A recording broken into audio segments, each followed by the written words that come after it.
Hello, everyone. Thank you guys for joining us on this video. My name is Dr. D. And I'm Dr. B. And we wanted to make sure that everyone was on the same page following last Friday's front-loading session. So made a little recording here just to make sure you guys had all the information you needed as we get ready for the start of school. Yep, and we're going to be switching out, so I'm going to turn it over to Dr. D, and I'll see you all in just a moment. All right, so just a quick overview of what we're going to be doing today. As you can see on the screen, we want to make sure that everyone is on the same page from the strategies that we discussed on Friday. So we're going to go back through some of those things. As you can remember, for those of you who were there, if you weren't there, there was a lot of really good discussion about implementing these strategies with fidelity and us allowing you guys to have resources, not only resources here electronically, but also resources in the form of myself and Dr. B to make sure that you are doing this as best you can and that you're maximizing this opportunity to create the classroom culture that you desire. So what we're going to do is we're going to do a quick overview. You guys have access to the PowerPoint that we presented with on Friday. So if you have any questions, you can refer to that or you can reach out to both of us, which will have our communication information at the end. And then we're going to go back over some of the information that we presented and fill in on some of the things that we didn't. At the very end, we're going to give you guys the next steps, your homework assignment, as it will, as you prepare for the coming semester. So again, the goal for last Friday was to prepare you as best we can for your first day of school. We wanted to make sure that you were aware of some of the things that may affect your classroom experience that you have control over, like the culture, like the setup and the design, the expectations that you have for your students, and some of the other things. The effects of the pandemic are real, and some of those things we can't control as classroom teachers. But being aware of those things is super important as we continue to prepare our students to have an amazing year this year as well. In addition to that, we want to make sure that we examine and re-examine the purposes of some of the classroom management strategies that we talk about, as well as specifically speak on 5 of the strategies that we feel like if you guys can focus on and be intentional about can help you get off to a great start as we start the school year. At the end, we're going to talk specifically about how important setting up procedures and routines are, as well as amazingly setting yourself up for a great first day of school. And then again, like I said, pinpointing some of the next steps as we move forward. In our front loading session on Friday, and this again, information is in our PowerPoint. One of the things that we discussed is the effects of the pandemic. Every scientist and every educator that you're going to talk to can attest to the fact that there was learning loss that occurred during the pandemic. And those are situations, along with others, that you can't control. But understanding that learning loss is there and anticipating as best you can that you have to set up an amazing culture to allow your students to be successful is important. The reason you see the image of the firefighter there is because if you fail to be intentional about the type of classroom culture that you want, you're going to find yourself putting out fires all day long. You're going to find yourself doing the same things and asking the same questions of the same students. But as we saw in our video during the front loaded session, here's an example, Ron Clark Academy, of an educator who had the foresight and the opportunity to create a culture that was super conducive to all the amazing things that research shows us are important to create an environment in the classroom and in the school that allows students to perform at their highest and their optimal. The first thing that we discussed briefly here is building relationships. It's important. The research shows, as you can see from one of the textbooks that we're going to dive deeply into this semester, classroom management practices must be anchored to increase student outcomes to learn. Classroom management is directly tied to student outcomes. And so understanding these strategies and implementing them with fidelity is so important because we're going to anchor those strategies to the research, which will allow you to have the best experiences for your student as possible. And that starts with relationships. One of the things that we said in our session on Friday is your students will never care how much you know until they know how much you care. And that adage has been true for me throughout my career as an educator in the classroom and as an administrator, and for so many others. And so building strong relationships with your students, truly understanding who they are and where they come from and what their experiences have been, and using that information in your classroom are going to be one of the best tools that you can have to make sure that your students are set up to be successful. Hi everybody, Dr. B back. So we started with Dr. D talking about the importance of relationships as a really incredible strategy. So really be thinking about those ways that you can build those relationships. The second strategy that we're going to talk about is clear and effective directions. And this is so important because the way that you deliver your instructions really can make or break a student's success. So if we're vague in our instructions, if we're not clear, if we give too many directions at one time, if we don't check for understanding to make sure the students understand those directions, we're really setting them up for failure. So in the PowerPoint and in the materials that we had on Friday, we had these steps, these guidelines for giving clear and effective directions. So go back to this, read this. If you're in 5130, you're going to be practicing this. If you're not, go ahead and use this fidelity checklist to help you implement the steps to clear and effective directions. And again, we're here for help. Dr. D and I will answer directions and questions and give you more directions about how to use this, but we wanted to pull your attention back to these fidelity checklists and the proper steps to use the strategy. So this is clear and effective directions. And remember, begin getting the students' attention.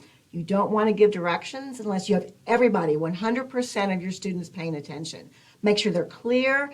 Make sure that you use start directions versus stop. So tell them what you want to do, such as walk, versus what you don't want them to do, like don't run. And so give those directions and only give a few directions, a few steps at a time. So those are the importance of clear directions. The third strategy is pre-correction. So we have relationships, clear directions, and now pre-correction. And pre-correction is based on the idea that you will be already teaching the expectations, the rules in the classroom, and we want to think about those times during the day when students might mess up, might have some of those behavioral errors. So the idea we've taught expectations, we anticipate when they might mess up, and we want them to be successful. So we identify those times of the day, like coming back from lunch, coming in at the beginning of the day, and we pre-correct. Another word for pre-correct is remind. We remind students of those expectations. So if you've taught students how to enter the classroom at the beginning of the day, you've already taught it, you've practiced it, the students know how to do it, then you stand at the door and when they come in at the beginning, remind them of that procedure, how they need to enter the classroom so they'll be successful. And again, the steps for that pre-correction are on these fidelity checklists. So we've got relationships, effective directions, and pre-correction. We remind students of the expectations before they mess up. Now, with pre-correction, we also have something really cool called active supervision.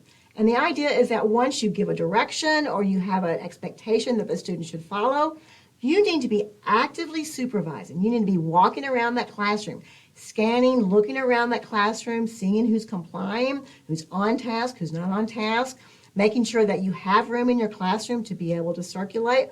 And then you recognize students. You let them know when you see them following those expectations, and then you can quietly redirect those students who are not following those expectations. So active supervision and proximity really is just scanning the classroom, moving in the classroom or the space that you're monitoring, and interacting with students, letting them know what they're doing well and redirecting when they need to be doing something differently. And using pre-correction really goes well with active supervision. You remind students of those expectations, and then you're actively supervising, watching them implement those the right that you want them to. And then we follow that with the fifth highly effective strategy is behavior-specific praise. So behavior-specific praise really is letting the students know what they're doing well. Not just saying good work or good job, but getting in there and letting them know that you saw exactly what they did and they are on track. So instead of saying good work, you would say, Sally, I see the way that you have been taking your time with that assignment. That's really going to help improve your grade. So you start with the student's name. You tell them exactly what they did that you wanted to see in terms of meeting that expectation, and then let them know how that's going to help them, how that effort is going to help their success in your classroom. So we've got relationships, we've got effective directions, we've got pre-correction, we have active supervision, and now we have behavior-specific praise. So, as much as you do, as much as you prepare, set the classroom up, set the students up for success, there are going to be times when students have behavioral errors. So expect that. So anticipate, just like academic errors, we're going to have behavioral errors. And what are you going to do? How are you going to respond to that? So here are some, on this slide, here are some guidelines. And the first thing is, when you give directions, when you give instructions, you want to have everyone's attention. You don't want to be starting that instruction when you just have half of the class looking at you, or just the kids on the front row. You need to be sure you have everyone's attention before you start to give that content or that information. Because if you don't wait, if you don't prompt, if you don't have that 100% expectation, then you're going to have your students quickly learn that they don't have to do what you say. They don't have to attend because you don't have that expectation. When you're thinking about the error correction, focus on your prevention. So make sure you've given effective directions. Make sure that you do pre-correction, that you're actively supervising, that you're letting students know when they're doing things well. So use those strategies. I love this saying that you can't punish your way to success. So we always want to start with those positive things that prevent. And then really monitor that. If you have many students, multiple students, having trouble entering the class or having trouble, attending during whole class instruction, you might need to reteach those expectations. So look for who is having those behavioral errors. And if you have a group of students, multiple students, that should be a clue that you need to reteach that expectation.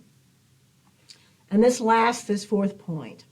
We know from years of research that students of color, many of these students are African American students, African American males.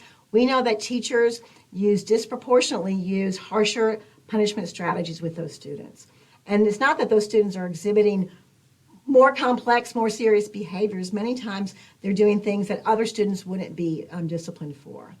So monitor that. See those kids that you might be redirecting more often, and think about what behaviors are they engaging in, and am I really using disciplinary procedures with a certain group of students when I'm not doing it consistently with my other students. So really think about that purpose of classroom management. We want our students to have access to high quality instruction and be ready to learn and have that opportunity to engage in learning. So think about how you are engaging with students with corrective consequences, and just be intentional in thinking about how can I be equitable in those practices. So here are some ideas to think about when you're thinking about those behavioral errors. Many times we have behaviors in the classroom that really aren't any problems. They're very brief in duration. We really don't need to address it. So it could be students just daydreaming for a few minutes, or not even a few minutes, but a few seconds, looking out the window, maybe just pausing for a few seconds from their work. And if these are very brief and just brief interruptions, pauses in the student's engagement, we really don't need to do anything. But then think about those errors, those behavioral errors that are pretty minor. They don't really align with established expectations and procedures. And if they can persist, they may disrupt learning. So think about if you're doing whole class instruction and Sally whispers to Devin and she's not listening, she's not paying attention. That's when you might need to step in and do some type of error correction. Or if they're on their phone, if they're not following the procedure for using their devices or their phones, or they don't have their phone put away. And these kinds of behaviors that if we don't step in and do a quick redirect, quick get them back on track, they could build and become more disruptive to the learning environment. So here are some things to think about. And what we want to do is we want to focus on keeping our instructional momentum going. So we don't want to interrupt that. We want to do things where we still stay focused on our instruction. So we want to talk about using the least intrusive responses first. And the first one will be just proximity, just that active supervision, moving closely to that student, maybe not even directing or saying anything to that student, but standing by that student while you're still engaging in that instructional talk. Or giving quick eye contact to the student. Or maybe even using a nonverbal cue. If Sally's talking to Devin, just hold your finger up to your mouth and do a quick nonverbal cue. You may give a verbal reminder to the class and maybe do a quick reteaching of that expectation. Think about providing choice, letting them have choices about how or when they begin. And then if these strategies don't work, then you would use proximity, you would go over to the student who's not engaged and do a quick verbal reminder to that student. And remember, when they're back on track, to give quick praise to them. Monitor your praise to corrections. If we are giving more corrections and redirections than praise, you're going to have students who are more off task. So think about, we want to be sure that we're giving at least 4, maybe 5 or 6 more positive comments to every one negative comment. And then this one is really important. Look for those opportunities to, what I call it, catch kids being good, right? To recognize those students who are engaged and who are meeting our expectations. And this last one is one that I learned a lot from my teaching experience. I don't ask why. So if a student's not engaged, I won't say, well, why aren't you doing the work? Because that can just lead into excuses or the students feeling put in a corner, and so that really leads to some really negative interactions. So your best response is to use these least to more intensive interventions, but just to get the student back on track as much as possible. All right, Dr. D back here again. That was some amazing information. And again, for those of you who are able to join us on Friday, you got to interact with one another as well as some of the other professors in the department about a lot of those strategies and start to think about how you can start to implement those during the first few days of school. Again, creating the climate that's conducive to amazing student performance is what our goal is. And so we want to make sure that you have all the resources at your disposal to be able to do that. One of the other tools that you have is procedures. Procedures in class are extremely important because, as you can see here from this quote, if they're not doing what you ask, the most likely explanation is that you haven't taught it to them. And so one of the things that we'll talk a lot about this semester is what are you requiring of your students, as Dr. B mentioned before, 100% of your students, and what have you not, or what have you failed to implement with fidelity so that you're not being able to do the things in your classroom from a culture and climate perspective that you would want. And so that's where these strategies in terms of procedures come into play. A couple of things that are important when you think about what it feels like to be a student in your class are those frequently occurring tasks and activities. How do you get their attention? How do you bring them back together? How do you start or end an activity? What do you do when folks are getting off task? All of those types of things, if you have moving parts within your classroom, those things can come into play. You also want to think about, again, as you prepare for the first day of school, are those things that you can predict, behaviors that you can prevent just by considering the time of day.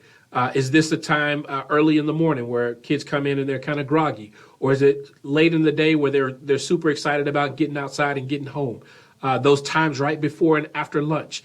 If you are a high school teacher, those lunch times that are in between a class, so you have to start a class, go to lunch, and come back to class. Those starting and ending points are key aspects of your classroom management process that you need to give some thought to make sure that you're giving the attention signals, that you're starting your day and your class period proactively and not reacting to what's going on, and some of those things that possibly could throw off your processes, like the inadvertent bell that goes off in your classroom, or a fire alarm, or those types of things. There's a lot of things that you can think about from a procedural perspective that'll allow you to make sure that you continue to be successful in terms of the climate and expectations within the class. The first day of school is so critical. Creating an environment starts with the environment that they're going to join into. What you do on the first day is going to a large extent determine your success or failure when it comes to creating the environment that you want. Because the things that you allow and the things that you don't think through are those things that potentially could distract your students from being as successful academically and socially as possible. And so, yes, you want to make sure that you have some flexibility there to anticipate those things that you didn't know that were coming. But also, it's as important to make sure that what you start from day one is going to carry you through the entire year and the entire semester. And so giving some thought to how critical that first day is. how you greet your students as they come into the classroom, as you'll see on a couple of the videos that we have in the PowerPoint presentation.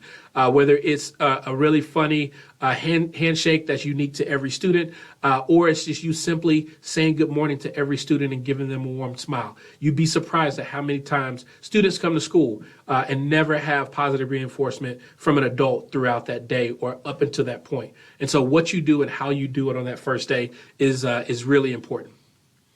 I've mentioned this a couple of times before, but I just wanted to make note of this in your PowerPoint.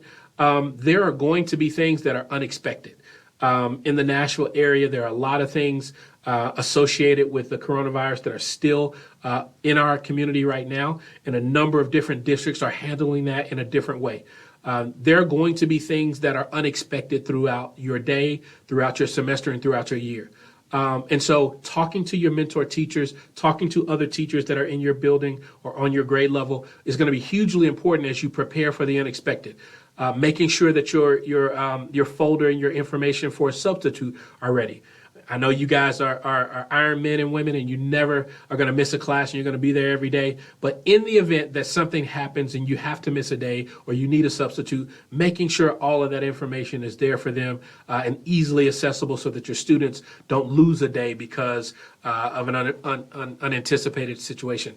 Again, with COVID-19 still being around us and us learning so much from that experience from a school perspective, we know that time away can affect students in a number of different ways. And access to technology and access to the resources that they need in school are big and important things to consider. So I would just encourage you as you start the school year to talk to your administrators, talk to your mentor teachers about what the policies within your school and your district are, so that as you continue to plan, you can have those things in mind so that your students don't miss a beat as they're getting ready to have a great year. So thanks for hanging in with us. We know this video is a little bit long, but it has such important information. So the last piece is we want to talk about next steps. And so these are for those of you who are in EDU 5130, the classroom management course with me or with Dr. D. So these are the next steps for your assignments. And we talked about this at Frontloading, but we just wanted to remind you of these assignments. So there's an observation guide that we gave out to you, and we'll also have it on our Blackboard page when we can open that up and start to put those materials in.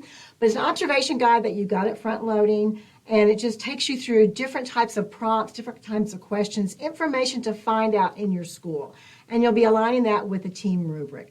If you've lost yours or you need another copy, please email us, and we'll have our contact information at the end, and we'll get that to you.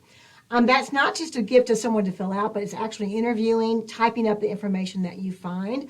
And it's due the first day of classes for Belmont, August 24th for Dr. D, and August 26th for me.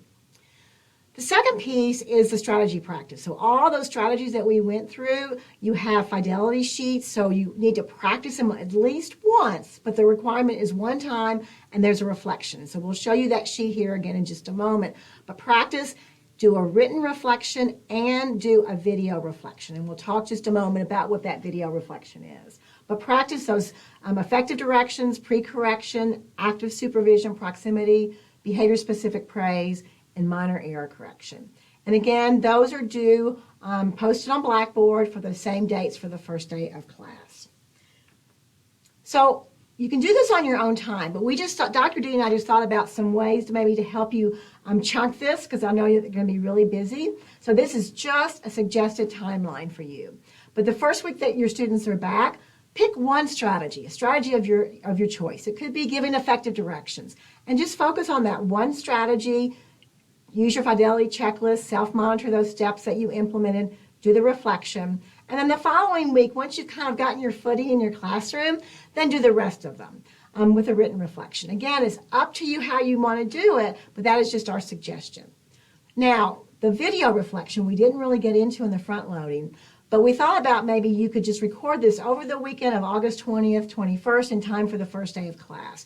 In just a moment, I'll talk about what that is. And then in your textbook, you have two textbooks, the Milner and his colleagues and Carolyn Evertson and her colleagues. We are suggesting that you read chapters 1, 2, and 6 before the students arrive. It's about an overview of classroom management. Chapter 2 is about establishing relationships. And chapter 6 are just what Dr. D said, some ideas for how to start have a strong start to the school year. So there's some good content in that textbook, so we suggest that you read that before your students arrive. So in terms of the strategy practice, again, here's a fidelity checklist. When you are practicing these, when you're implementing this, just read through the steps, implement the strategy, then come back to the sheet and just mark, did you do it? Did you not do it? Did you partially do it? Or it just wasn't applicable. You're just going to do it one time. And then your reflection, each strategy has some similar but some slightly different prompts.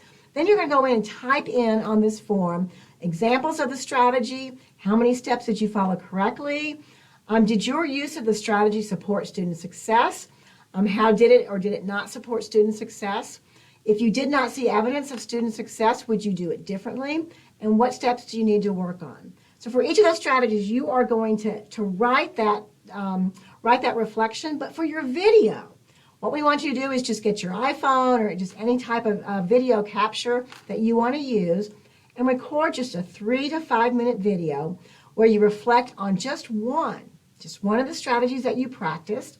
And then for the reflection, we'd like for you to talk about the last 3 prompts. So talk about how did the strategy support student success? How did it, or maybe did it not support student success?